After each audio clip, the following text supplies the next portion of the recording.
Mari saudara-saudara, kita menyambut firman Tuhan dengan hati yang menanti, hati yang merindu, hati yang berharap Tuhan menyapa kita dengan kasih-Nya. Mari kita mempersiapkan hati dalam doa. Firman-Mu Tuhan, firman yang murni dan membuat mata kami bercahaya. Buatlah kami mengerti kebenaran firman-Mu itu. Buatlah kami melihat cahaya kebenarannya. Dan buatlah kami lebih punya fokus apa yang menjadi tujuan hidup kami sampai kami diperjumpakan kembali dengan Engkau sendiri. Firman-Mu kiranya menjadi pelita bagi hati kami dan menjadi terang penuntun bagi langkah jalan kami. Terpujilah nama-Mu, bersabdalah kepada kami ya Tuhan, dan mampukan kami Roh Kudus untuk menerjemahkannya sepraktis mungkin dalam hidup kami setiap hari. Di dalam nama Tuhan Yesus kami berdoa. Amin.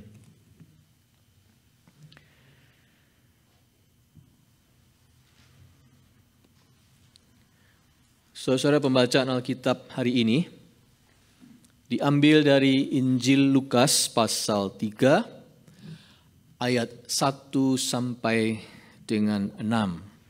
Saya undang jemaat untuk bangkit berdiri dan mari kita membaca bersama-sama Lukas 3 ayat 1 sampai dengan 6 ini. 1, 2, 3. Dalam tahun ke-15 dari pemerintahan Kaisar Tiberius, ketika Pontius Pilatus menjadi wali negeri Yudea dan Herodes raja wilayah Galilea, Filipus saudaranya raja wilayah Iturea dan Trachonitis, dan Lisanias raja wilayah Abilene, pada waktu Hanas dan Kayafas menjadi imam besar, datanglah firman Allah kepada Yohanes anak Zakaria di padang gurun. Maka datanglah Yohanes ke seluruh daerah Yordan dan menyerukan, "Bertobatlah dan berilah dirimu dibaptis, dan Allah akan mengampuni dosamu. Seperti ada tertulis dalam kitab nubuat-nubuat Yesaya, ada suara yang berseru-seru di padang gurun, persiapkanlah jalan untuk Tuhan, luruskanlah jalan baginya. Setiap lembah akan ditimbun, dan setiap gunung dan bukit akan menjadi rata. Yang berliku-liku akan diluruskan, yang berleku-leku akan diratakan, dan semua orang akan melihat keselamatan yang dari Tuhan." Demikianlah pembacaan Alkitab. Berbahagialah kita yang mendengar firman Allah dan memeliharanya. Maranatha.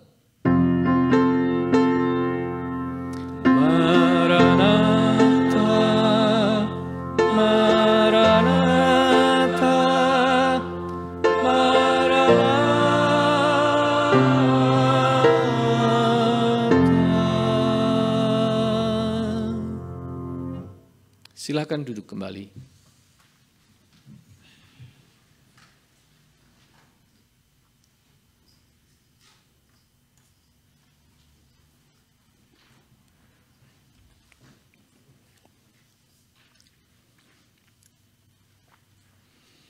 Saudara-saudara, kalau Anda tahu akan bertemu muka dengan orang penting atau orang yang sangat Anda kasihi dan sudah lama tidak berjumpa, apakah yang bakal Anda percantik dari diri Anda? Apakah yang akan Anda percantik dari diri Anda untuk menyambut pertemuan dengan orang penting atau dengan orang yang sangat Anda cintai dan sudah lama tidak berjumpa? Oh, jawabannya macam-macam. Pasti Anda akan berbenah dalam penampilan. Itu yang pasti. Busana terbaik Anda pilih di lemari Anda untuk Anda kenakan.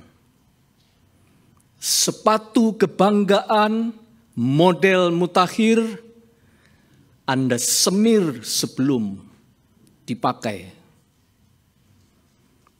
Rambut sudah pasti disisir dengan rapi apabila perlu ke salon dulu.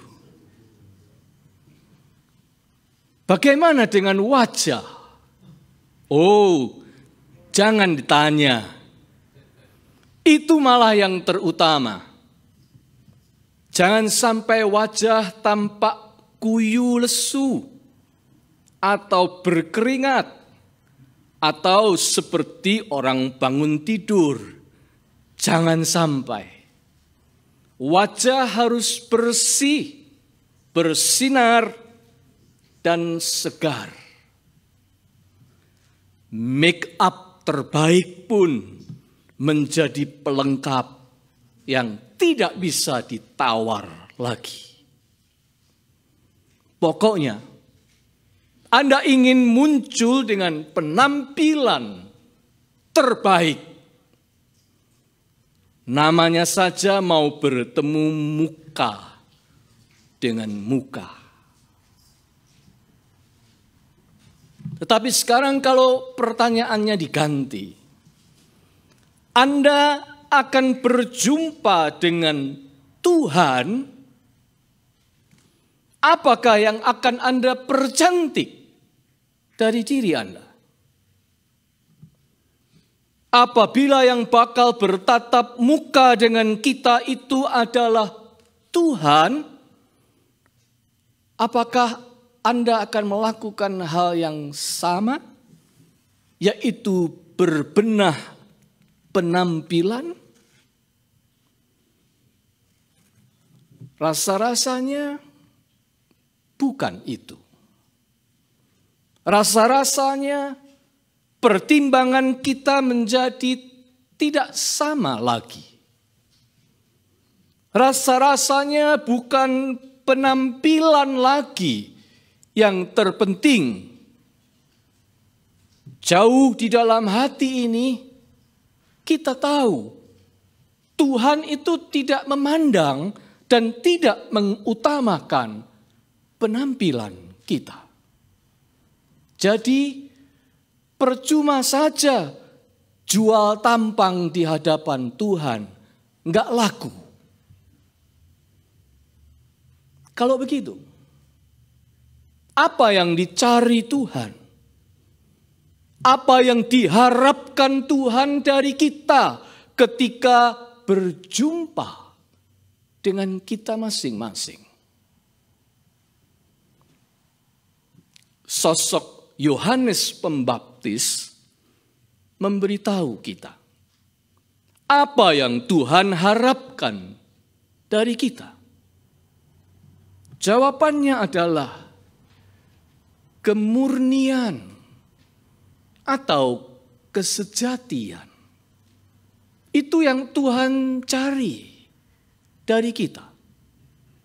Tuhan ingin berjumpa dengan kita dalam kondisi murni sejati. Yakni sebagai manusia, sebagaimana Dia menciptakan kita.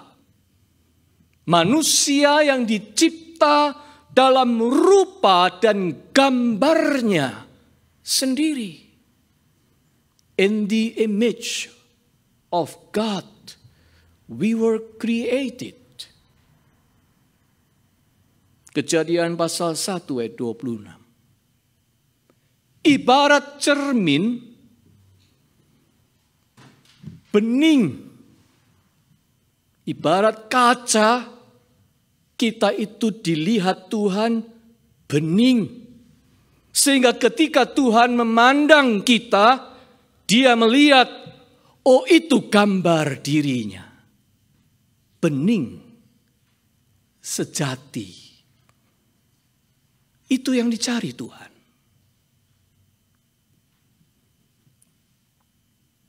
Malah kalau kita pakai banyak poles-polesan, buram nanti. Ya. Tuhan tidak melihat kebeningan lagi. Saudara-saudara, mengapa Tuhan itu berharap untuk menjumpai kita yang murni itu, yang bening itu? Sebab this sinful world, dunia yang berdosa ini, memang terus-menerus mengaburkan kesejatian kita sebagai manusia. That's the problem. Dunia ini menggiring kita makin menjauh dari kesejatian itu. Di dunia ini kebeningan itu menghilang. Di dunia ini kita banyak menjalani hidup dan diajari caranya hidup menyimpang dari kesejatian. Sampai-sampai kita dibuat lupa bahwa kita ini manusia. Sampai kita tidak lagi berperilaku sebagaimana layaknya manusia. Atau sebaliknya, kita menjadi korban tindakan yang tidak manusiawi dari sesama kita. Pokoknya dunia kita ini membuat manusia tidak manusiawi. Entah kitanya menjadi tidak manusiawi, entah orang lain menjadi tidak manusiawi kepada kita. Sehingga ada begitu banyak orang yang memiliki pengalaman pahit dan perasaan sakit akibat tidak dimanusiakan. Orang Jawa mengatakan gak diwongne, tidak diorangkan. Itu sebabnya kenapa banyak orang memilih untuk bersahabat dengan anjing dan kucing saja daripada dengan manusia, karena manusia itu tidak lebih baik daripada hewan. Itulah dunia kita.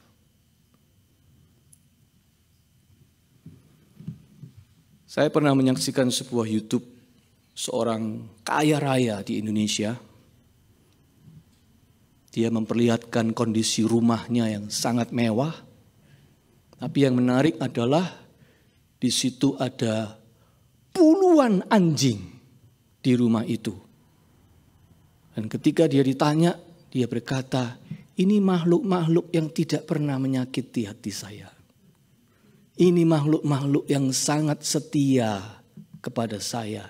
Oleh sebab itu dia memelihara puluhan anjing di rumahnya. Karena dia merasa anjing masih lebih baik daripada manusia. Anjing lebih tahu budi daripada manusia, katanya. Saudara sekalian, gambar sejati kemanusiaan ciptaan Tuhan di dunia ini memang dicoreng-moreng, dibuat terbalik-balik, dijungkir-balikkan, diburamkan, bahkan dirobek-robek gambar itu, bahkan digantikan dengan yang palsu. Di dunia ini manusia dibuat sangat-sangat berpihak pada kepalsuan sengaja ataupun tidak. Manusia menjadi menyukai kepalsuan. Manusia mau membayar mahal demi sebuah kepalsuan. Manusia menghidupi kepalsuan. Dan repotnya, teknologi maju di satu sisi memang menguntungkan. Tetapi teknologi maju juga mensupport teknik manipulasi. Manusia menjadi biasa hidup dengan manipulasi. Foto-foto dimanipulasi. Wajah dioperasi. Barang asli disusul produk tembakan yang mirip sekali. Pokoknya di segala bidang terjadi ajang tiru meniru. Trik ini dan itu dan rekayasa. Tipu menipu dan propaganda. Itu dunia kita, bukan? Akibatnya apa? Akibatnya yang namanya kemurnian, kesejatian menjadi langka. Lebih parahnya lagi, apabila sampai kemurnian rasa kemanusiaan kita ikut-ikutan menghilang. Rasa kekeluargaan digantikan dengan persaingan dan perselisihan. Beberapa waktu yang lalu di Surabaya terjadi perselisihan tajam antara seorang anak dengan bapaknya. Berbuntut-buntut pertikaian, pengadilan, dan disorot oleh media massa di mana saja. Padahal itu bapak dan anak kandung.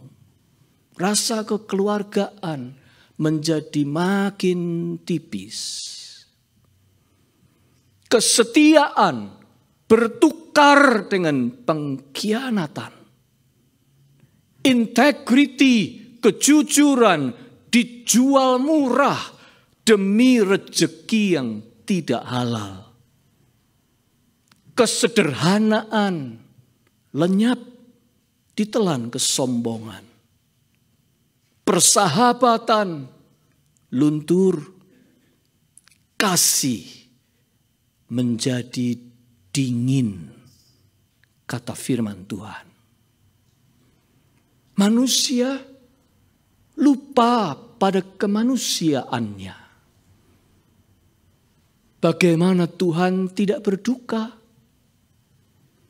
Bagaimana Tuhan tidak rindu untuk menjumpai kita kembali dalam kesejatian? Bagaimana Tuhan tidak rindu untuk menjumpai kita dalam kemurnian? Peran Yohanes Pembaptis adalah untuk mempersiapkan jalan untuk Tuhan. Mempersiapkan umat yang layak bagi Tuhan. Dan Yohanes memberitahu kita jalan apa yang ditempuh Tuhan untuk menyiapkan kita bagi kedatangannya.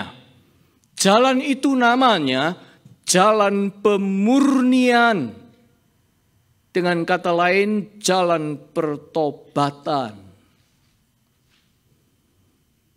Dari arah yang menjauh dari kesejatian, dibuat berputar haluan, make a U-turn. Diluruskan kembali. Itu artinya pertobatan. Itu artinya jalan pertobatan. Jalan pertobatan itu jalan pemurnian. Umat dimurnikan diluruskan kembali dari kebengkokan, dimurnikan kembali dari kepalsuan. Dengan kata lain, dimanusiakan kembali. Ucapan nubuat Nabi Yesaya tepat sekali. Sang perintis jalan ini menyuarakan seruan pertobatan atau pemurnian kembali. Seperti ada tertulis dalam kitab nubuat Yesaya. Ada suara yang berseru-seru di padang gurun. Persiapkanlah jalan untuk Tuhan. Luruskanlah jalan baginya. Setiap lembah akan ditimbun. Setiap gunung dan bukit akan menjadi rata. Yang berliku-liku akan diluruskan. Yang berleku-leku akan diratakan. Jalan pemurnian. Itu yang ditempuh Tuhan. Untuk menyiapkan kita menjadi murni pada waktu Dia berjumpa dengan kita. Pertanyaannya adalah, dalam prakteknya, bagaimana caranya Tuhan memurnikan kita kembali itu? Ada tiga hal, saudara-saudara, yang patut kita renungkan. Pertama, Tuhan memurnikan kita melalui pengajaran, melalui firman-Nya. Pemazmur berkata, titah Tuhan itu tepat, menyukakan hati. Perintah Tuhan itu murni, membuat mata bercahaya. Mazmur 19 ayat 8. Yohanes itu mengajar. Dia menyuarakan pesan Tuhan. Dia mengabarkan firman. Dan nantinya itu juga yang dilakukan oleh Yesus. Mengajar, dan mengajar. Dan selanjutnya, sesudah gereja berdiri di hari Pentakosta, para rasul pun menjalankan tugas utama mereka, yaitu apa? Mengajar, dan mengajar. Pengajaran Tuhan itu seperti air yang memurnikan. Itu sebabnya sesudah menerima pengajaran Yohanes, orang banyak itu dibaptiskan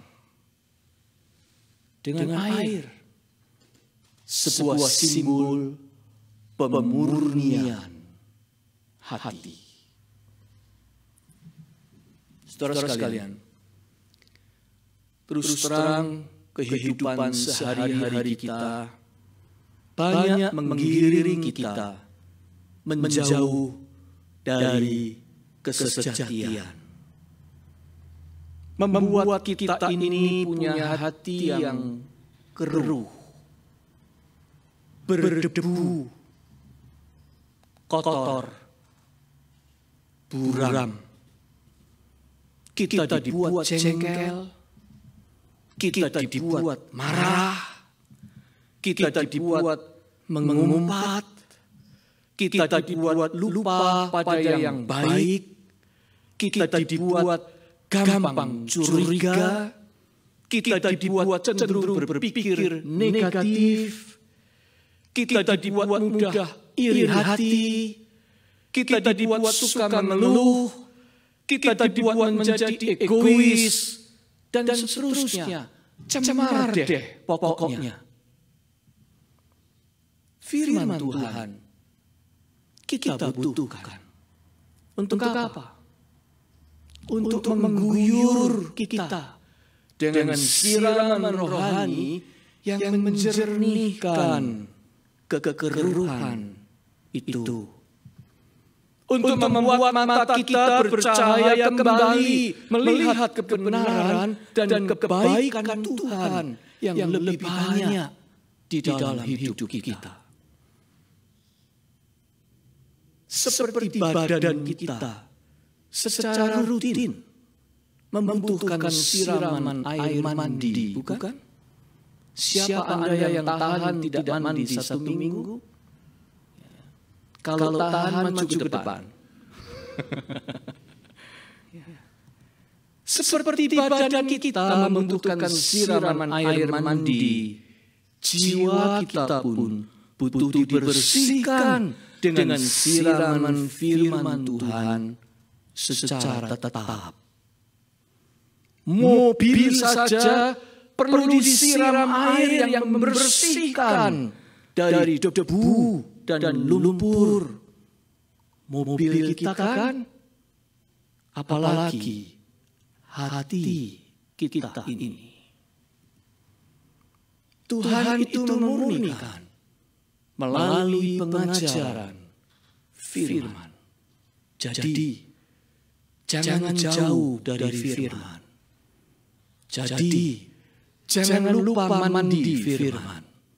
Sebab kita ini terlalu berdebu di dunia yang kotor ini.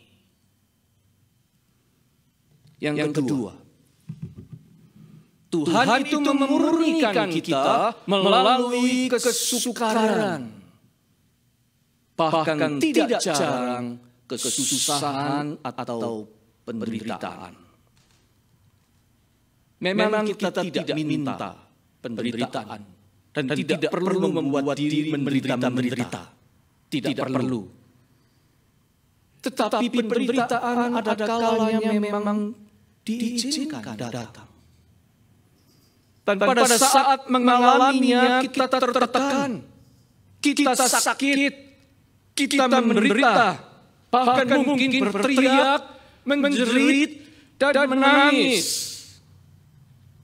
Tetapi tanpa kita sadari, Tuhan itu sering sedang mengerjakan pemurnian terhadap hati kita melalui kesukaran hidup.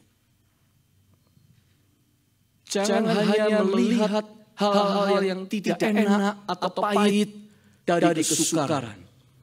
Belajarlah untuk melihat dari sisinya yang positif, yaitu memurnikan jiwa kita.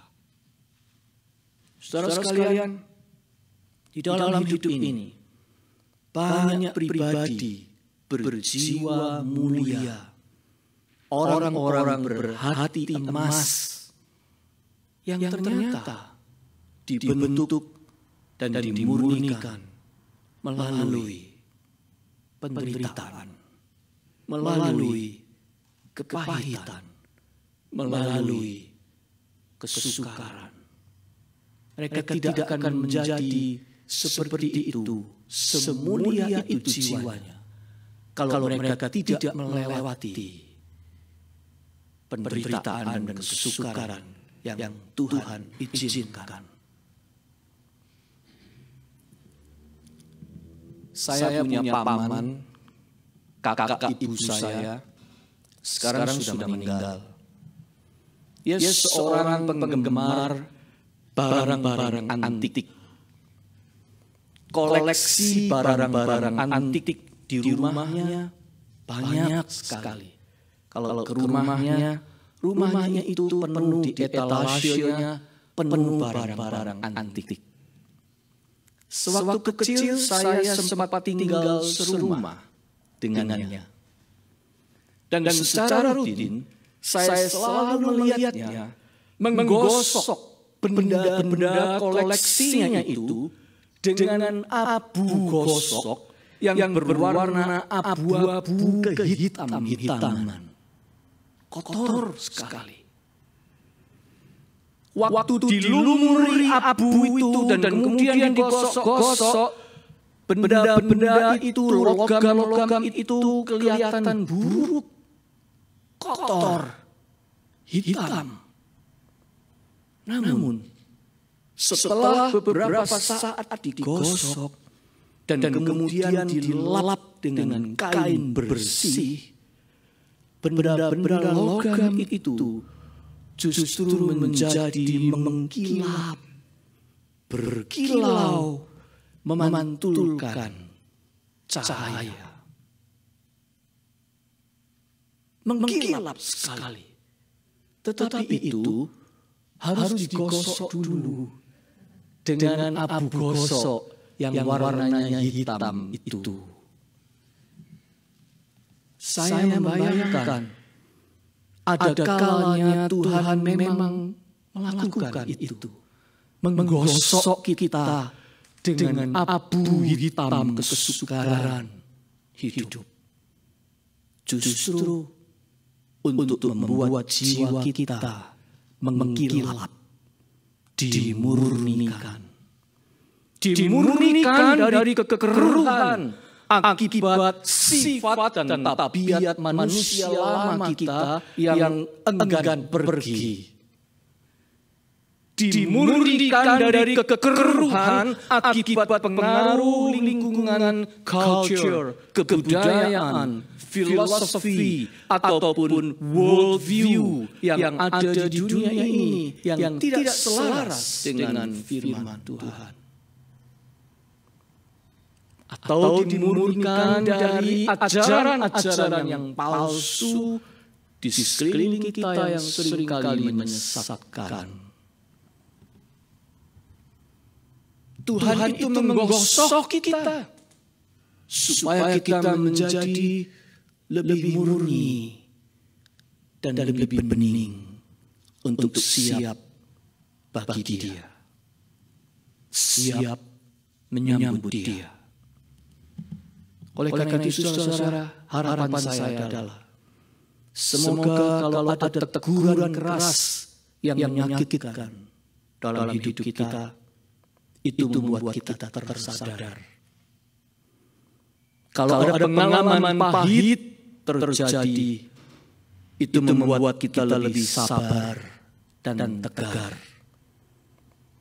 Kalau ada kesedihan, biarlah kesedihan itu memampukan kita untuk lebih sensitif pada kesedihan sesama.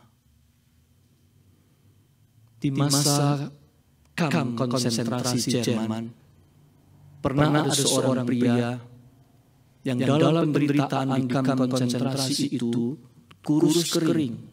Dia cuma punya makanan sedikit, tapi dia merangkak karena tubuhnya sudah tidak kuat berjalan, merangkak ke temannya untuk membagikan makanan itu separuh-separuh dengan temannya yang jauh lebih menderita daripada dia.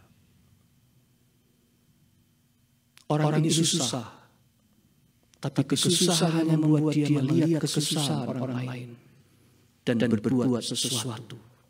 Ini manusia. Inilah yang manusia sejati. Saudara sekalian, saya juga berharap kejatuhan, kalau kita pernah jatuh, membuat kita lebih waspada. Kegagalan membuat kita lebih rendah hati. Pengkhianatan membuat kita lebih menghargai mereka yang tidak berkhianat kepada kita. Pengusiran, tidak semua orang mengalaminya. Ada orang yang pernah mengalami sampai diusir. Pengusiran, semoga mengingatkan kita bahwa kita ini memang cuma pelancong di dunia. Kita ini cuma pengembara. Perasaan terluka, biarlah itu mengingatkan kita bahwa kita ini memang manusia, bukan superhero. Tidak perlu membebani diri dengan tuntutan yang berlebihan. We are human. Saudara, kita adalah manusia. Kita bukan animal, tetapi kita juga bukan God. Kita ini manusia yang punya kelebihan, sekaligus punya kekurangan.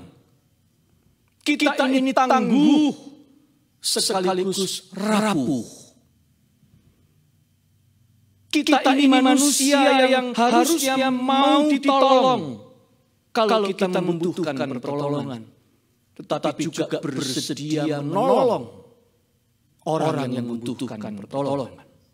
Itu manusia.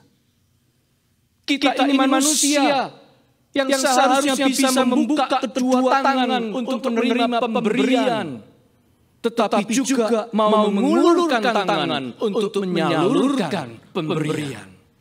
Itu manusia. Kesukaran dan penderitaan memurnikan jiwa manusia supaya kita tetap jadi manusia. Itu poin Tuhan. Dia mengizinkan semua yang terjadi itu adversity di dalam hidup kita, hardship dalam hidup kita adalah karena Dia mau kita kembali pada kesejatian kita. Kita ini manusia. Terakhir ketiga, Tuhan memurnikan kita melalui good deed. Kalau kita berbuat baik, saudara-saudara, sebenarnya ini prinsip Alkitab. Kalau kita berbuat baik, sebenarnya kita sedang berbuat baik atau berbuat kebaikan kepada siapa? Kepada diri sendiri. Itu prinsip biblical. Kalau Anda dan saya berbuat baik, sebenarnya kita sedang berbuat kebaikan kepada diri sendiri. Mengapa? Karena pada saat yang sama, kita dimurnikan oleh perbuatan itu. Sekaligus jiwa kita dimerdekakan dari egoisme. Kita diasah menjadi lebih tajam. Kita menjadi lebih berdaya guna untuk berbuat kebaikan lagi dan lagi.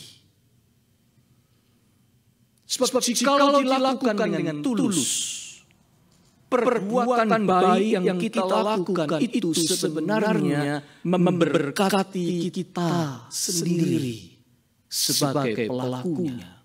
Jangan pernah lupa itu. Perhatikanlah, seseorang yang bisa menolong orang lain keluar dari kesusahan, hatinya, tanyakanlah, hatinya pasti plong, lega, dan bahagia. Kalau dia bisa melihat ada orang yang dilegakan dari kesusahannya karena peran sertanya, itu pasti membawa orang itu sendiri plong dan bahagia. Karena dia sendiri sedang dibersihkan dari kerak-kerak kesusahannya sendiri. Tidak ada orang yang tidak susah dalam hidup ini. Semua orang itu punya susahnya. Orang yang tertawa-tawa pun adalah orang yang punya kesusahan. Hanya dia tidak bilang-bilang sama Anda.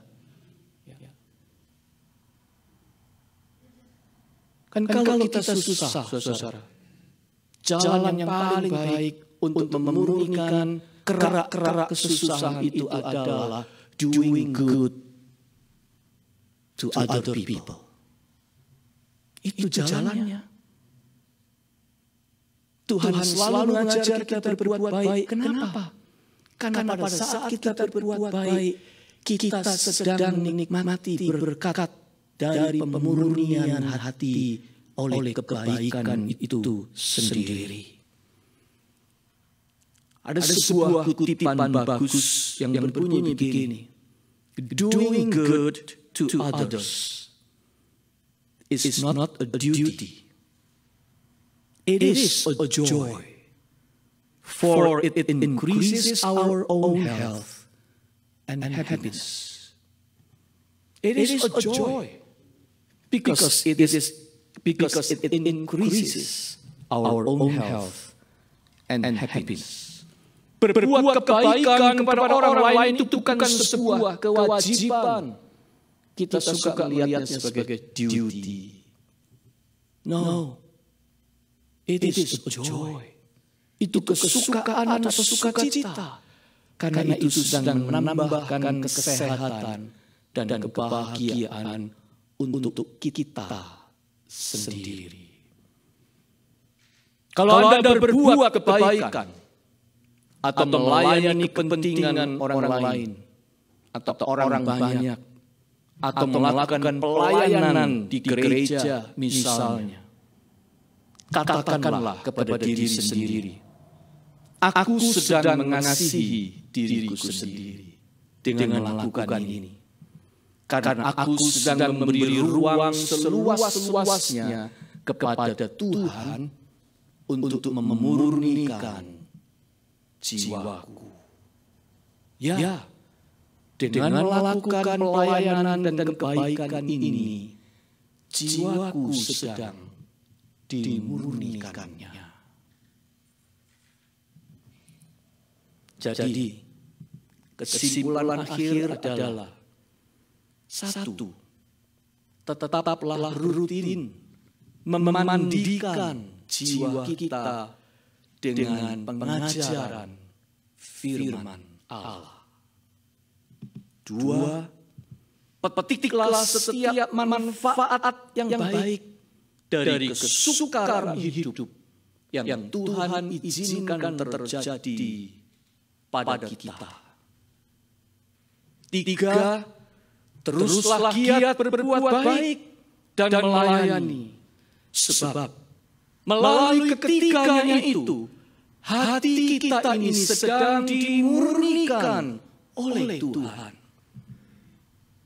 Kita sedang dibawanya kembali kepada kesejatian kita sebagai manusia ciptaannya. Dan itu berarti kita sedang disiapkan Tuhan untuk kapan saja ketika saatnya tiba, untuk bertemu dengan Dia face to face. Dan pada waktu itu Tuhan hendak melihat di dalam kebeningan hati kita pantulan dari kemuliaan wajah-Nya sendiri. Sebab sejatinya kita memang diciptakan menurut citra Tuhan sendiri. Amin.